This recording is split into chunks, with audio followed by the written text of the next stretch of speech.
is KCAL News, Los Angeles.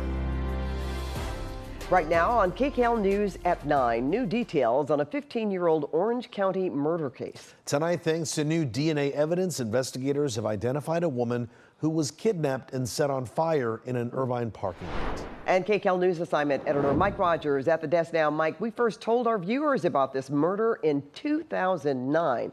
And all these years later, they finally know who the victim is. Yeah, that's right. Pat and Juan, I went digging through our archives. Our Jay Jackson actually covered this in 2009 when a burned body was found inside of a parking lot.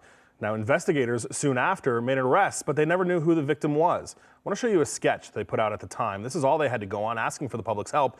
They determined that two brothers actually kidnapped her from Santa Ana, then brought her down to Irvine, where unfortunately they killed her and set her body on fire. Up until today, she was never ever able to be identified. Here's some archive video from 2009 of detectives going through the scene.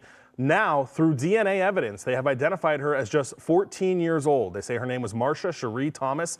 She was missing out of Reno, Nevada. Now, there's no real clear details on exactly when she went missing out of Reno and how she made it down to Southern California.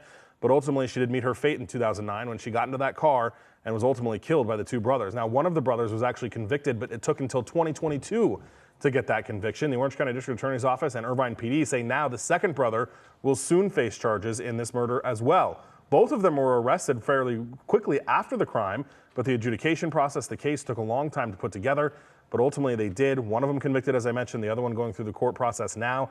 And again, this girl who had been missing for quite some time, finally identified as just a 14-year-old girl when she was killed in 2009. Wow. Guys, too long. All right, Mike, thank you so much.